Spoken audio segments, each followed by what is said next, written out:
الحمد لله نحمده ونستعينه ونستغفره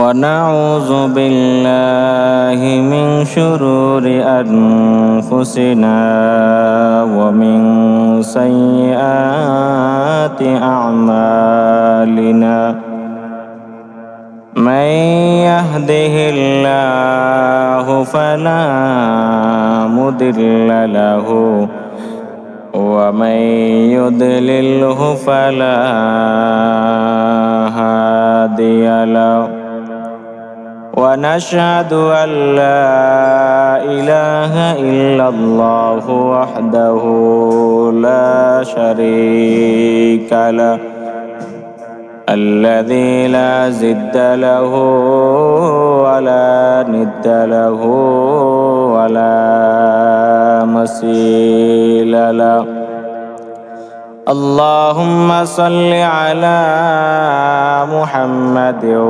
وعلى آل محمد كما صليت على إبراهيم وعلى آل إبراهيم إنك حميد مجيد اللهم بارك على محمد وعلى آل محمد كما باركت على إبراهيم وعلى آل إبراهيم إنك حميد مجيد سبحانك لا علم لنا إلا ما علمتنا إنك أنت العليم الحكيم سبحانك لا علم لنا إلا ما علمتنا إنك أنت العليم الحكيم صدق الله المولانا العظيم وصدق رسوله النبي الكريم যে মহান মালিক দুনিয়ার মধ্যে মুসলমান থেকে শুরু করে যা জাতি আছে সব প্রকার মানুষ যে মহান আল্লাহ পাক রব্বুল আলামিন সৃষ্টি করে দুনিয়াতে পাঠিয়েছেন ওই মহান আল্লাহ পাক রব্বুল আলামিন চাইলে সব কিছু করতে পারে। আবার আল্লাহ পাক রব্বুল আলামিন মায়ের গর্ভ থেকে আবার সন্তানকে সুষ্ঠুভাবে বিনীতভাবে দুনিয়ার মধ্যে প্রেরণ করেন।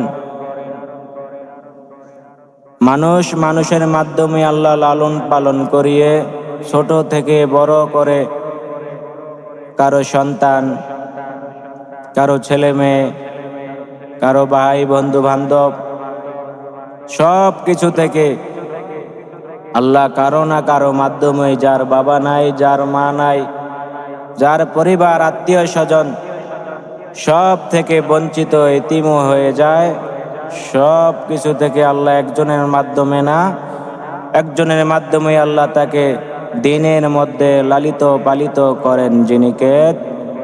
আল্লাহ।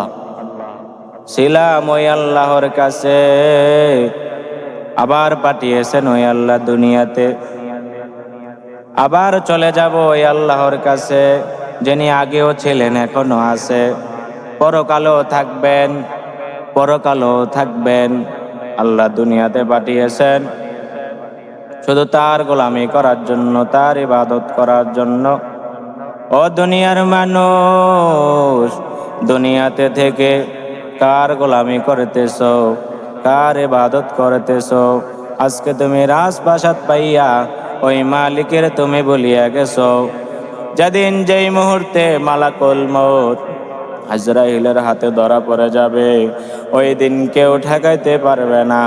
মৃত্যু যদি আজকে আমার কপালে লেখা থাকে, মৃত্যু যদি আমার আজকে সময়ের মধ্যে লেখা থাকে, মৃত্যু আমার হবেই, পরকালে যাওয়াই লাগবে। এই দুনিয়ার মধ্যে যে বড় রাজপ্রাসাদ বানিয়েছি, দামি গাড়ির বানিয়েছি, দামি গাড়ি কিনেছি, দামি বাড়ি বানিয়েছি, লক্ষ লক্ষ টাকার মালিক হয়েছি। আমি যেদিন মরে যাব, আমি যেদিন মৃত্যুবরণ করব, এই টাকা আমার সাথে যাবে না, এই বাড়ি আমার সাথে যাবে না। মসজিদের কাজে যদি আমি আজকে টাকাটা ব্যয় করতাম, আল্লাহ পাক রব্বুল আলামিন এই মসজিদের উসিলায় হয়তো আমার কবরটাকে জান্নাত বানিয়ে দিত। এক বান্দা, আল্লাহর বান্দা, দুনিয়াতে থেকে 500 বছর আমল করার পর ওই বান্দা দুনিয়া থেকে বিদায় হয়ে গেল। বিদায় হয়ে যাওয়ার পর ওই বান্দা মৃত্যুবরণ করার পর কাল হাসরের ময়দানে আল্লাহ ডাক দিয়া কয়, ও বান্দা, দুনিয়ার মধ্যে যেই 500 বছরের আমল করেছো, ওই 500 বছরের আমল আমাকে দিয়ে দাও। এবার বান্দা ডাক দিয়া বলবে, না না আল্লাহ, ওই 500 বছরের আমল আমি আপনাকে দিতে পারবো না। বলে, কেন? এই 500 বছরের আমল কার জন্য কামাই করলা? এবার যখন বান্দা ডাক দিয়া বলবে, আল্লাহ, এই 500 বছরের আমল আমি দিতে পারবো না। এবার বান্দা বাম দিকে তাকিয়ে দেখে জাহান্নামের আগুনগুলো টপ টপ করিয়া জ্বলতেছে। এবার বান্দা আল্লাহকে ডাক দিয়া কয়, ও দয়ার মালিক, ওই বাম দিকে যে জাহান্নামের আগুনগুলো জ্বলতেছে, আমি বাম দিকের আগুনগুলো দেখতে চাই। এবার আল্লাহ ডাক দিয়া কয়, ও বান্দা, 500 বছরে যে আমলগুলো করছো, ওই আমলগুলো যদি আমাকে দিতে পারো, তাহলে জাহান্নাম তুমি ঘুরিয়া দেখতে পারবা। এবার আল্লাহ ডাক দিয়া কয়, যাও যাও বান্দা, জাহান্নামের পুরোটা বাউন্ডারি তুমি ঘুরিয়ে আসো। আল্লাহ ডাক দিয়া কয়, যাও ফেরেশতারা, আমার বান্দাকে জাহান্নামের চতুর্পার্শ্ব দিয়া ঘুরিয়ে নিয়ে আসো। এবার বান্দা যখন জাহান্নামের মধ্যে যাবে, জাহান্নামের মধ্যে যাওয়ার পর এই বান্দা ডাক দিয়া বলবে, আল্লাহ, এই জাহান্নামের মধ্যে আসিয়া আমার দম বন্ধ হয়ে যাইতেছে, আপনি এক গ্লাস পানি খাওয়ার সুযোগ করে দেন। আর বান্দাকে ডাক দিয়া বলবে, ও বান্দা, দুনিয়ার মধ্যে যে 500 বছরের আমলগুলো করছো, ওই আমলগুলো যদি আমাকে দিতে পারো, তাহলে এই এক গ্লাস পানি তুমি পেয়ে যাবা। আল্লাহকে ডাক দিয়া বলবে, ও দয়ার মালিক, যা 500 বছরের আমলগুলো আমি আপনাকে দিয়া দিলাম, আপনি আমাকে এক গ্লাস পানি পান করাইয়া দেন। এবার আল্লাহ ফেরেশতাকে ডাক দেয়া বলবে, ও ফেরেশতা, যাও আমার বান্দাকে এই এক গ্লাস পানি পান করানোর জন্য নিয়ে যাও। এবার বান্দা যখন জাহান্নাম ঘুরিয়ে আসার পর আবার আল্লাহর সামনে বসিয়া যাবে, এবার বান্দা ডান দিকে তাকিয়ে দেখবে জান্নাতের মানুষগুলো জান্নাতের মধ্যে কি সুন্দর করিয়া বসবাস করতেছে। আল্লাহকে ডাক দিয়া বলবে, ও দয়ার মালিক, জান্নাতের মধ্যে তো দেখলাম জান্নাতি মেহমানরা কত সুন্দর করিয়া জান্নাতের মধ্যে বসবাস করতেছে, আপনি যদি জান্নাতে যাওয়ার একবার সুযোগ করিয়া দেন। এবার আল্লাহ ডাক দিয়া বলবে, ও ফেরেশতারা, যাও যাও আমার বান্দাকে জান্নাতটা করিয়া নিয়ে আসো। সময় যখন শেষ হয়ে যাবে, আমার বান্দাকে জান্নাত থেকে বের করে নিয়ে আসবা। এবার আল্লাহর হুকুম পাইয়া বান্দা যখন জান্নাতের দিকে দৌড়ায়, দৌড়ানোর পর জান্নাতের মধ্যে যখন প্রবেশ করলো, জান্নাতের মধ্যে প্রবেশ করিয়া জান্নাতের মধ্যে আরামে আয়েশে কাটানোর পর এবার ফেরেশতা ডাক দিয়া কয়, ও বান্দা, সময় তো শেষ, জান্নাত থেকে তুমি বের হয়ে যাও। আল্লাহকে ফেরেশতারা ডাক দিয়া কয়, ও আল্লাহ, আপনার বান্দা যে জান্নাতের মধ্যে ঢুকছে, জান্নাত থেকে বের হইতে চায় না।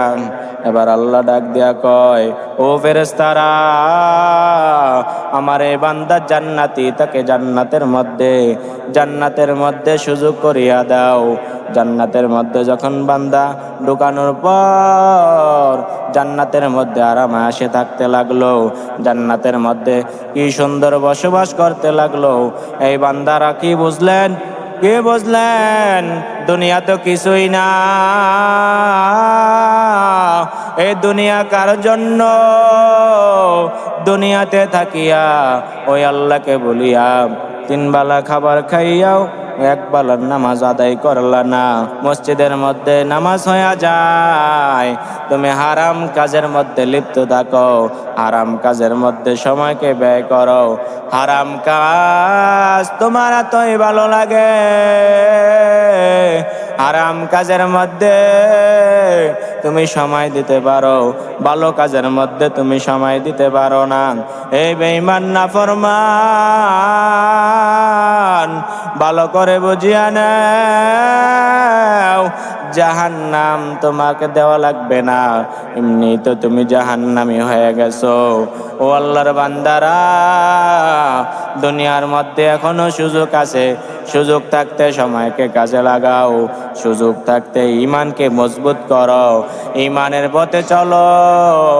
এই ঈমানকে যদি তুমি ঠিক রাখিয়া ঈমানের পথে যদি মৃত্যুবরণ করতে পারো, এই ঈমান যদি তুমি ঠিক রাখতে পারো, ঈমান নিয়ে যদি তুমি মরতে পারো, ঈমান নিয়ে যদি তুমি কবরে যাইতে পারো, ও বান্দারা, কবর তোমার জন্য জান্নাতি হয়ে যাবে। তুমি কবরের পাশ দিয়া যখন আমরা চলাফেরা করি, কবরের মধ্যে যারা শুয়ে আছে, পৃথিবীর মধ্য থেকে কত মানুষগুলোই না অন্ধকার কবরে শুয়ে আছে, একবারও কি তাদের জন্য দোয়া করতে মন চায় না? একবারও কি তাদের জন্য দোয়া করতে মন চায় না? একবারও কি তাদের জন্য ভালো কিছু নিয়ে কবরের মধ্যে হাজির হয়ে যায় না?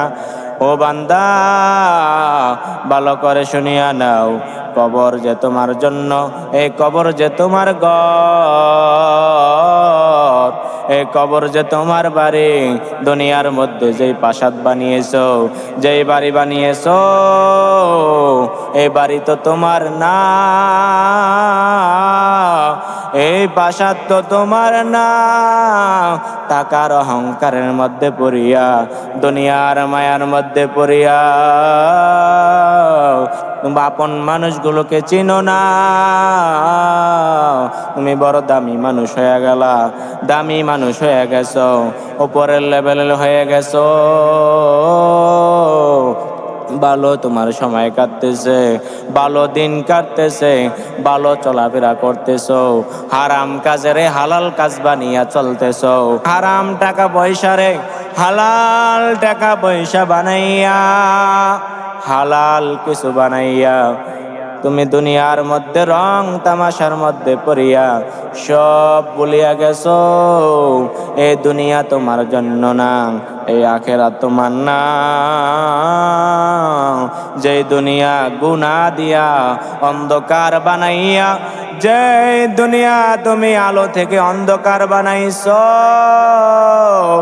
এই দুনিয়া তোমাকে তোমার জন্যই জাহান্নাম, তোমাকে জাহান্নামের মধ্যে ঠেলিয়া নিতেছে, তোমার জন্য জাহান্নাম তোমার জন্য হয়ে যাইতেছে।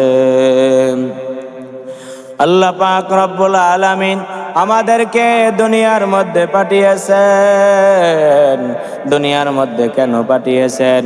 প্রথমেই তো বলেছিলাম, আল্লাহ রব্বুল আলামিন দুনিয়াতে পাঠিয়েছেন তার গোলামি করার জন্য, তার ইবাদত করার জন্য, তার রাসূল আল্লাহর রাসূলকে খুশি করার জন্য।